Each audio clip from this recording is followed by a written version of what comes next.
ये छोटी सी कहानी एक सेठ की है। ये सेठ बहुत पैसे वाला था। एक बार उसके किसी मिलने वाले की मृत्यु हो गई और उसको शमशान में जाना पड़ा।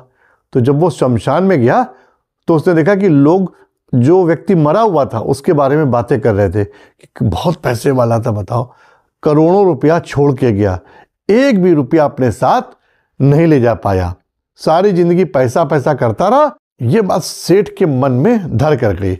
उसने सोचा मैंने इतनी मेहनत से इतना पैसा कमाया है, अब अगले जन्म में तो जाकर फिर मुझे जीरो से शुरुआत करनी पड़ेगी। तो कोई ना कोई ऐसी तरकीब अगर हो कि जिससे मैं अपना सारा पैसा सारा धन हम साथ में ले जा सके। इसके बाद जब वो घर आया तो उसने नगर में घोषणा करा दी कि जो भी मुझे मेरा पैसा रुपया साथ में मरने के बाद साथ में ले जाने की कोई ट्रिक बताएगा, तरकीब बताएगा, मैं उसको अपनी आधी संपत्ति दे दूंगा। नगरवासियों ने सोचा कि ये सेठ पागल हो गया है, इसकी बुद्धि फिर गई है। भला ऐसा भी कहीं होता है कि मरने के बाद कोई व्यक्ति अपने साथ कुछ भी ले जाए स्वर्ग या नरक में? एक तिनका तो ले नहीं जा सकता। और ये कह रहा मैं अपना सारा पैसा ले जाऊंगा ऊपर। उस नगर में एक विद्वान भी रहते थे। उन विद्वान ने सेठ से कहा कि मैं वो तरकीब आपको बताऊंगा।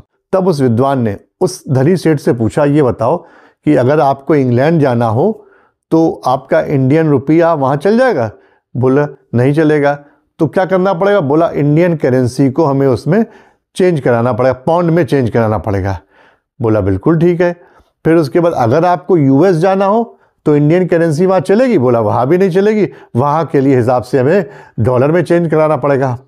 अब वो सेठ थोड़ा झुंझला गया, बोला मैं आपसे कुछ पूछ रहा हूँ, आप मुझसे सवाल पूछे जा रहे हो। तो उसने कहा एक सवाल अच्छा और बताओ, अगर आपको दुबई जाना है तो दुबई में क्या इंडियन करेंसी चलेगी? बोले अरे कैसी बात कर रहे हो, वहाँ तो दिनार चलता, वहाँ मुझे दिनार में कन्वर्ट कराना पड़ेगा करेंसी। तब उस विद्वान व्यक्ति ने कहा कि स्वर्ग या नर्क में तो सिर्फ एक करेंसी चलती है। अब उस धनी सेठ ने उससे कहा जल्दी बताओ मुझे कि वो कौन सी करेंसी चलती है और कहाँ पर मुझे कन्वर्ट कराना पड़ेगा। तब उस विद्वान व्यक्ति ने कहा वहाँ पर तो सिर्फ पुण्य की करेंसी चलती है, यानी दान पुण्य करो, जितना पैसा तुमने कमाया है उसको गरीबों की उससे मदद करो, गरीब व्यक्तियों की जो कन्या है उनकी शादी करवाओ, भूखे को खाना खिलवाओ, प्यासे को पानी पिलवाओ। यही सब जो कर्म है यही तुम्हारे साथ जाएंगे, यही करेंसी ऊपर जाएगी और इस तरह से तुम्हारे सारे पैसे ऊपर चले जाए। अब उस सेठ को उसकी बात का जवाब मिल चुका था। ये बात नहीं है पैसा कमाना, लेकिन उस पैसे का सही मद में खर्च, यानी अगर आप पैसा कमा रहे हैं तो उसका कुछ हिस्सा दान पुण्य में लगाएं,